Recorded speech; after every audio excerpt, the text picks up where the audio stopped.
আসসালামু আলাইকুম, আমি কে রহমান আমার কুকিং চ্যানেল থেকে আপনাদের সাথে আবার একটা ব্লগ শেয়ার করছি। আশা করছি আপনাদের কাছে অনেক ভালো লাগবে।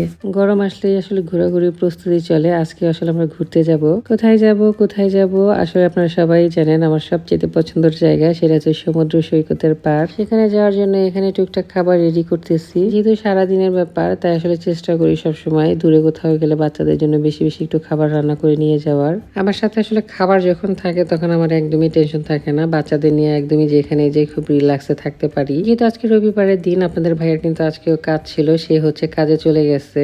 ওইদিকে আবার বড় ভাসুরের মেয়েকে আসলে ফোন দিয়ে বলে দিছে ও যাতে আমাদেরকে আসলে একটু সমুদ্র সৈকতের পাড়ে নামাই দিয়ে আসে। সবকিছু গুছাই নিয়ে তারপর আমাদের বাসার সামনে আসলে আমরা অপেক্ষা করতেছিলাম। এই তো তারপর হচ্ছে বড় মেয়েটা চলে আসলো আমাদেরকে নিয়ে, তারপরে যাইতেছিল সমুদ্রের পাড়ে। আমাদের বাসা থেকে কিন্তু আসলে খুব একটা দূরে না সমুদ্র সৈকতের পাড়, অল্প সময়তে আসলে চলে যাওয়া যায়। 5 থেকে 7 মিনিটের মতো সময় লাগে। গাড়িতে গেলে আসলে এর চেয়ে বেশি সময় লাগে না, তবে বাসে গেলে আরেকটু বেশি সময় লাগে। তারপরে মেয়ে হচ্ছে আমাদেরকে ওখানে গিয়ে নামিয়ে দিয়ে আসলো। মেয়েকে আসলে অনেকবারই রিকোয়েস্ট করলাম যাতে সে বসে আমাদের সাথে খাবার খেয়ে যায়। মেয়েটাও আসলে অনেক ব্যস্ত ছিল, তারও আসলে প্রচুর কাজ ছিল, যার কারণে আসলে আমাদেরকে সময় দিতে পারে নাই। তবে ওকে অনেক ধন্যবাদ, আমাদেরকে এসে নামাই দিয়ে গেছে। আমরা এখানে বসে বসে খাবার খেতেছিলাম আর বাচ্চারা খাওয়া দাওয়ার সাথে সাথে খেলাধুলাও করতেছিল। প্রচন্ড পরিমাণে গরমে সবাই আসলে অতিষ্ঠ হয়ে গেছে। সময় পেলে সুযোগ পেলে আসলে সবাই চলে যেতেছে এই যে সমুদ্রের পাড়ে। আর এই দিকটাতে হচ্ছে গাছের মধ্যে ছোট ছোট আপেল ধরছে, সেগুলো দেখে হচ্ছে আমার মেয়ে আবার চাইতেছিল, আমি তাকে আবার ছিঁড়ে দিলাম। অনেকের কাছে আসলে সমুদ্র একদমই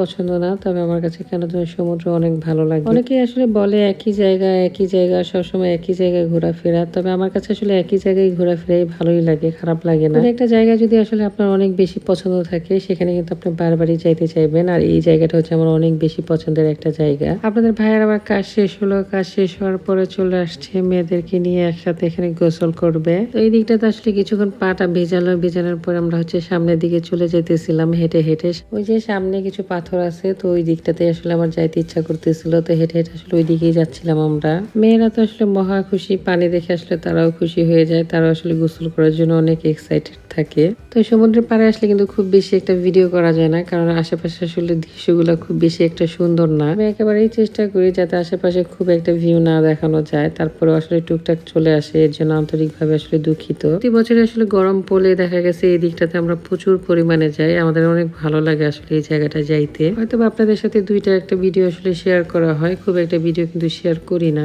এদিকে আমার ছোট মেয়ের দুষ্টামি তো একদমই কমতেছে না, সে তো খুবই আনন্দ পাইতেছে, খুবই মজা করতেছিল। আমার 3টা বাচ্চা আলহামদুলিল্লাহ, তাদের মধ্যে সবচেয়ে চঞ্চল বাচ্চা দুষ্টু বাচ্চা হচ্ছে আমার ছোট মেয়ে। তো এখানটা আসলে গেলে দেখা যায় আমাদের পরিচিত 2-3 জন মানুষ আসলে আমরা পেয়ে যাই, তারপরে সবাই মিলে আসলে একসাথেই খাবার শেষ করি। আমি যেখানে যে আসলে একটু বেশি পরিমাণে খাবার নিয়ে যাই সবসময়, কারণ আমাদের পরিচিত 2-1 জন আসলে সবসময় থাকে।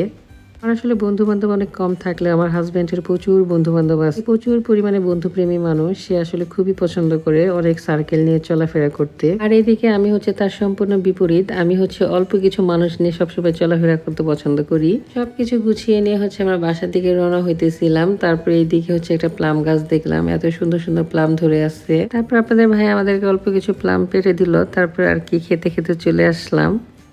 যদি আসলে দেখা গেছে বাসার যে মালিক ছিল তাকে বলেই কিন্তু আসলে প্লামগুলো পাড়া হয়েছে। গাছগুলো আসলে সরকারি হলেও দেখা গেছে তার বাসার সামনেই যেহেতু, তাকে তাই আসলে জিজ্ঞেস করে নিচ্ছে যাতে তার বাসায় আসলে ময়লা পড়লে সে যাতে রাগ না হয়ে যায়। আমি সবসময় আসলে বলি না, যার ইচ্ছা থাকে সে তার ফ্যামিলিকে সময় দিতে পারে, সেটা আসলে আমার ক্ষেত্রে অনেকটাই সত্য, এর জন্য আসলে সবসময় আমি এই কথাটা বলি। যাই হোক, সবাই অনেক ভালো থাকবেন, আমার জন্য আমার পরিবারের জন্য দোয়া করবেন। আজকের মতো এই পর্যন্তই, আসসালামু আলাইকুম।